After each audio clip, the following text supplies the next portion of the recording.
하나님이 만물을 창조하실 때 식물이든 동물이든 그 생존의 법칙을 주셨습니다.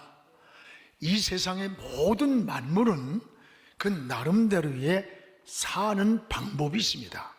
그래서 새는 나르며 살고 짐승은 땅에서 뛰면서 삽니다. 물고기는 물속에 살고 나무는 흙에다가 뿌리를 내리고 삽니다.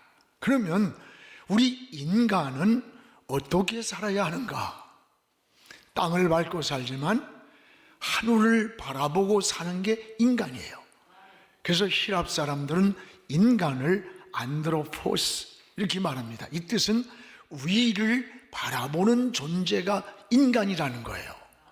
그래서 여러분, 위를 바라볼 때 지혜를 얻어요. 우리의 영이 맑아져요. 그리고 마음에 평화가 임하는 거예요.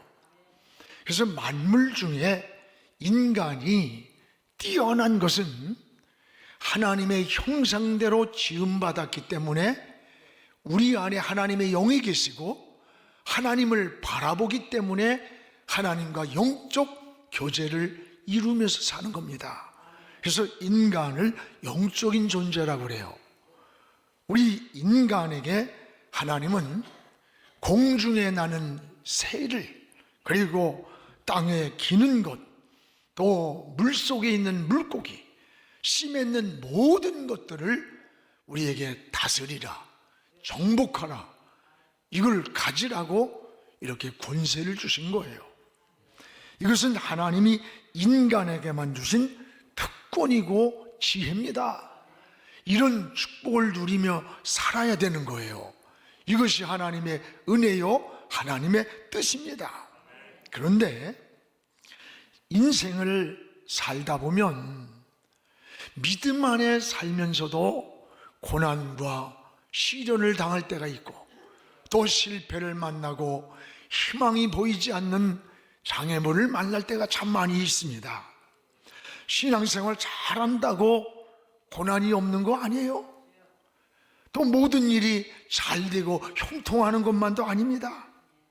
어떻게 보면 이런 여러 가지 과정을 보면, 이런 인생을 살면서 한 과정만 보면 우리가 이해할 수 없고 때로는 낙심하고 절망하는 일이 생길 수 있어요. 그러나 인생의 진정한 성공과 실패는 과정이 아닌 결과까지 봐야 알 수 있는 거예요. 그래서 저는 성경의 인물 중에 이 요셉이를 좋아합니다. 이 요셉이의 과정을 보면 굉장히 파란만장해요. 아버지의 사랑받는 것 때문에 형제들이 애굽에 팔아버렸어요. 유혹을 뿌리치고 믿음을 지키려고 한 것이 오히려 감옥에 가게 됩니다.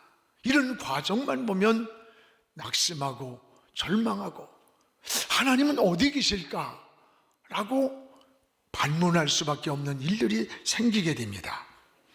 여러분, 그러나 요셉이의 그 한 생애를 끝까지 보면 이 하나님의 숨은 손을 보게 됩니다. 이것을 우리는 하나님의 섭니다 이렇게 말합니다. 하나님은 감옥을 통해서 이 요셉이에게 당시 세계를 통치하던 애굽 나라의 총리가 된다는 거, 이건 상상이 안 되는 거예요. 근데 오히려 이 감옥에서 하나님이 지혜를 줘서 바로 왕의 꿈을 해몽하게 하고, 이 사건이 애굽 나라의 총리가 되는 지름길을 만드셨고 이스라엘 민족을 살리는 축복의 통로가 되었어요. 이건 여러분, 우리 인생이 과정만 보면 몰라요. 우리 인생은 결과까지 봐야 하는 거예요. 여러분, 지금 고난이 있다고 해서 원망하고 낙심하고 절망하지 마세요. 그러면 마귀에게 오히려 쏟게 되는 거예요. 마귀는 어떻게든지 여러분의 마음에 원망하고 불평하고 절망하게 만들어서 우리의 삶을 파괴시키려고 공격하는 거예요. 오늘 그리스도인들은 모든 것이 합력해서 선을 이룬다고 하는 것이 하나님의 뜻임을 믿어야 됩니다. 오늘 말씀은 사도 바울이 이 로마 옥중에서 빌립보 성도들에게 보내는 서신이에요. 성도는 어떻게 사는 것인지, 성도가 사는 방법이 무엇인지를 우리에게 자세히 세 가지로 말씀하고 있어요. 무엇보다 성도는 주 안에서 기쁨으로 사는 것이라고 했습니다. 우리 1절을 같이 읽겠습니다. 그토록 나의 형제들아 주 안에서 기뻐하라. 너희에게 같은 말을 쓰는 것이 내게는 수고로움이 없고 너희에게는 안전하니라. 어떻게 기쁨으로 살 수 있는가? 올 신약 성경에는 이 기쁨이란 말이 무려 80번이나 나와요. 하나님은 하나님의 자녀들이 기쁘게 살길 원하는 거예요. 절망하고 좌절하고 낙심하며 사는 것을 원하지 않아요. 그래서 데살로니가전서 5장 16절에도 항상 기뻐하라, 이게 하나님의 뜻이라고 했습니다. 오늘 1절에도 기뻐하라는 말을 반복하는 것이 나에게는 수고로움이 아니라고 고백합니다. 기쁨이 이렇게 중요한 거예요. 문제는 기쁨에 조건이 있다면 당연히 기뻐할 수 있지요. 그러나 우리가 인생을 살아가는 일들이 어디 기쁨만 있습니까? 365일 어디 좋은 일만 있고 총명한 날씨만 계속될 수 없듯이 인생살이에도 늘 좋은 일만 있는 건 아니에요. 여러분, 사업이 때로는 부도를 만나서 위기가 오기도 하고 갑자기 질병이 찾아와서 우리 인생을 주저앉히기도 하고 경기가 풀리지 않고 직장을 잃고 시험에 떨어져서 낙심하고 방황하는 일들이 얼마나 많아요. 이런 현실 속에서 우리가 어떻게 기뻐하며 살 수 있겠는가? 어떻게 기뻐하며 살 수 있겠는가? 그런데 지금 사도 바울이 처한 환경이 그런 환경이에요. 오늘 기뻐할 만한 환경이 아닙니다. 예수 그리스도의 복음을 전하다가 로마 감옥에 갇혔어요. 모진 매를 맞고 고난을 당합니다. 그런데 그 감옥 안에서 감옥 밖에 있는 빌립보 성도들에게 기뻐하라. 내가 이 말하는 게 여러 번 해도 나는 수고로움이 없고 너희를 오히려 보호하는 안전장치다 라고 하는 거예요. 여러분, 담 안에 있는 사람이 담 밖에 있는 사람들에게 기뻐하라. 내가 슬퍼하고 병들어 있는데 건강하고 잘 되는 사람한테 행복하라, 기뻐하라 한다면 아마 비웃을 거예요.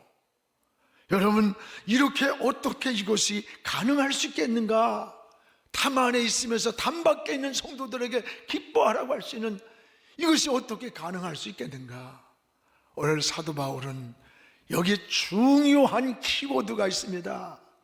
여러분, 주 안에서라는 말을 주목하십시오. 주 안에서라고 강조합니다.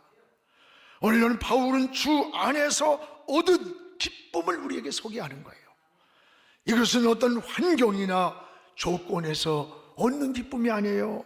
주님 안에서 얻는 기쁨, 주님이 주시는 기쁨이에요. 예수 안에 있는 생명을 얻은 기쁨이에요. 오늘 사랑하는 여러분, 이것은 환경이나 조건을 뛰어넘는 기쁨이에요. 그래서 이 출애굽기 34장 29절에서 30절에 보면 모세가 시내산에서 40주야를 금식을 하고 하나님 앞에 십계명을 받아가지고 내려올 때 모세의 피부, 얼굴 피부에서 광채가 나는 거예요. 얼굴에서. 그러니까 백성들이 그걸 보고 두려워하는 거야. 그래서 모세가 얼굴에 수건을 가렸다고 그랬어요. 얼굴에 나는 이 광채가 뭘까? 이거는 모세의 마음속에서 일어나는 평안, 기쁨이 얼굴에서 나타난 거예요. 언제? 모세가 하나님을 만난 이후의 모습이에요. 오늘 여러분, 이 기쁨은 우리가 주어진 조건이나 환경이 아니에요. 그래서 바울은 주 안에서 라고 말하는 거예요. 이것이 바로 주 안에서 누리는 기쁨이라는 거예요. 우리나라 초기에 이 복음이 들어왔을 때 많은 순교자들이 나왔습니다. 그 순교자 열전이라는 책을 보면은 예수를 끝까지 믿겠다고 고백하는 거예요. 망나니들이 칼 대면서 너 예수 믿을래 안 믿을래? 그럼 나는 믿습니다 라고 고개를 내미는 거야. 그럼 목을 치는 거예요. 그럼 저 절두산에서 한강으로 목이 떨어지기도 하고 떨어져 있는 거야. 막 대굴대굴 구르고. 이상한 것은 그 목이 잘려서 피가 다 쏟아진 하얀 그 얼굴에 한결같이 미소가 있다는 거예요. 기쁨이 보인다는 거야.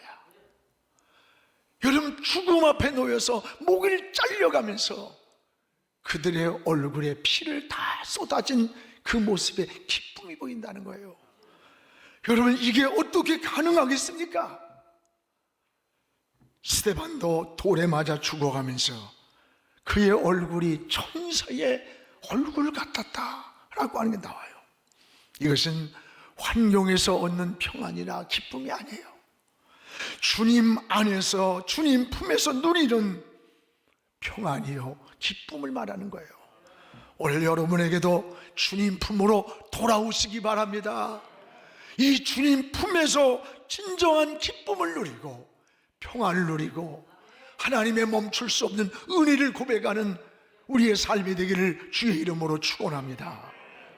또 하나는 우리 성도가 사는 방법이 뭐냐?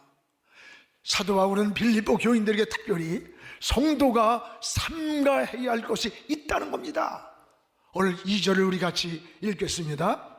개들을 삼가고 행악하는 자들을 삼가고 몸을 상해하는 자들을 삼가해라. 여기 삼가하라는 말은 경계하고 주의하라는 뜻이에요. 왜? 물 들어가고 위험하기 때문에 주의하라는 겁니다. 근데 여기에 뭐를 삼가느냐? 하나는 개들을 삼가하라. 그래서 개들을. 이 개들은 당시에 유대 사회의 인식은 매우 부정적입니다. 이 부정한 것들, 세속적인 가치관을 조심하라, 주의하라, 위험하다, 삼가라는 거예요. 그래서 성경에는 개들을 표현한 것이 세 가지가 있습니다. 하나는 비양심적인 것을 개들로 표현했어요. 여러분, 하나님이 인간에게 주신 선물이 뭐예요? 양심이에요. 양심은 선악을 알게 하고 하나님을 찾아가는 나침반과 같은 거예요. 그런데 이 양심을 버릴 때 우리는 선악을 분별이 안 돼요. 하나님을 찾아가는 길을 잃어버리고, 그리고 인간이 잔인하고 사악해지는 거예요. 전 요즘 자식을 갖다가 죽였는데 죽은 자식을 조사해 보니까 이 뼈가 막 다 으스러졌대. 얼마나 밟고 짓밟고. 그래가지고 사형언도를 여러분 내렸잖아요. 또 하나는 뭐냐? 탐욕을 개들로 표현했어요. 여러분, 자기 욕심만 채우려는 이기적인 삶을 말해요. 자기 욕망과 이익을 위해서는 수단 방법을 가리지 않는 이기적인 자들, 이들 때문에 이 사회가 어두워지는 거예요. 무서워지는 거예요. 파괴되고. 또 하나는 음란을 개들로 표현했습니다. 여러분, 계시록 22장 15절에 보면 개들과 점술가들과 음행하는 자들과 살인하는 자들과 우상숭배자들과 거짓말 좋아하는 자들을 지어낸 자들 성 밖에 있으리라. 성 밖에 구원이 없는 자들, 하나님이 버린 자들의 삶이라는 거예요. 오늘 여러분, 어쩌면은 지금 온통 세상이 이 음란 문화에 빠져 있어요. 정신도 사상도 마음도 가정도 온통 이 음란 문화에 오염이 되어 있습니다.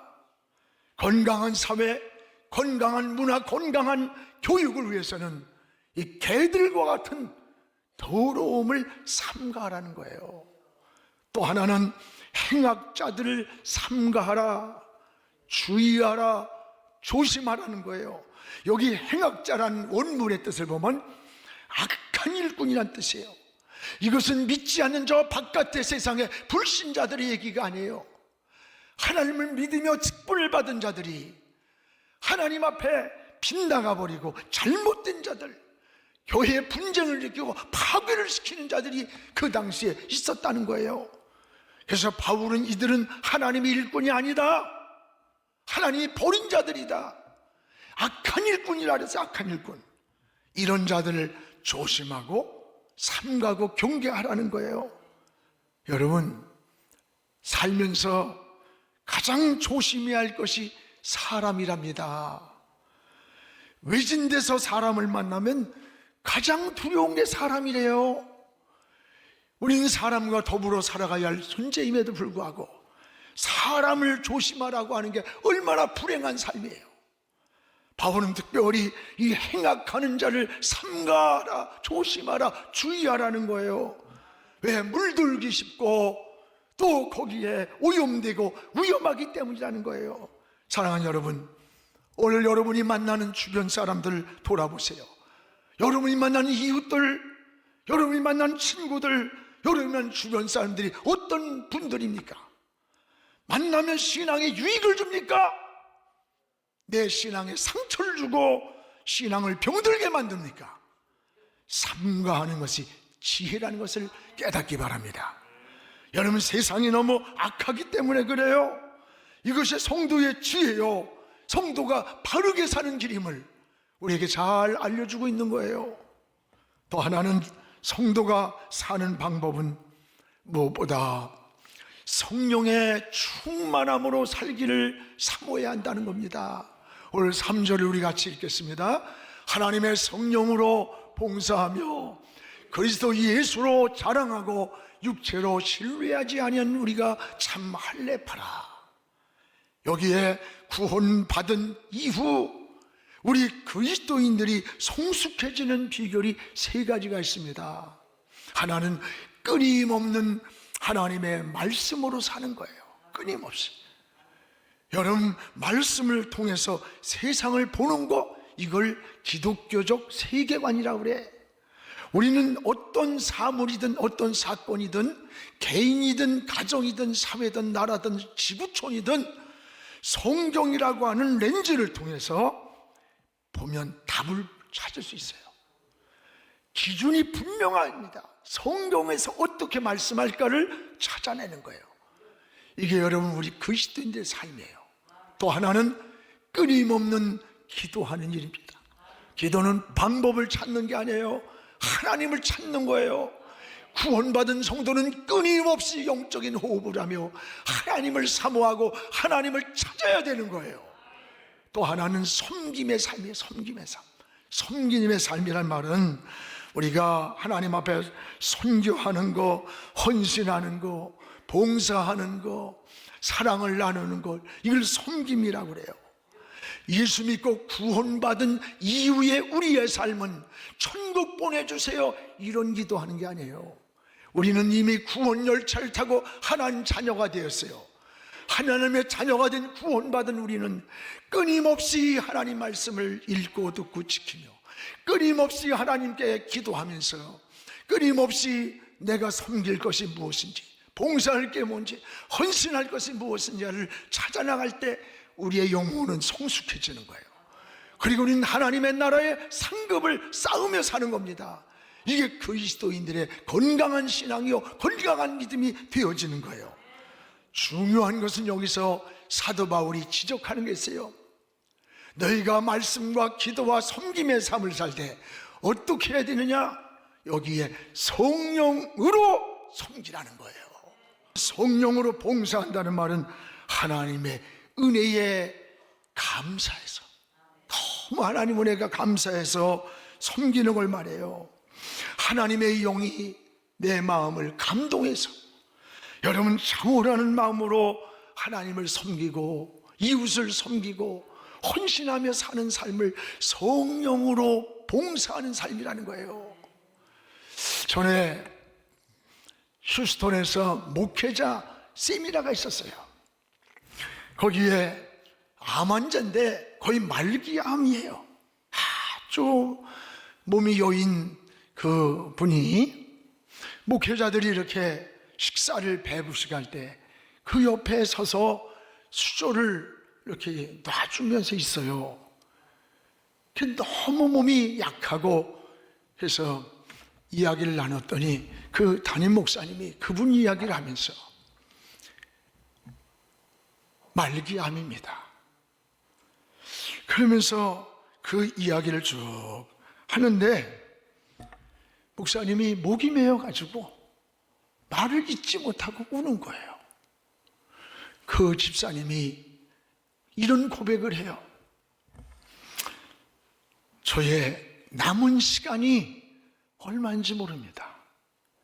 오늘인지 내일인지 모레인지 나의 남은 시간을 난 모릅니다. 그러나 내가 다리에 설 수 있는 힘이 있다면 할 수 있는 데까지 하나님을 섬기고 교회를 섬기고 주의 종을 섬기다가 천국에 가고 싶어요.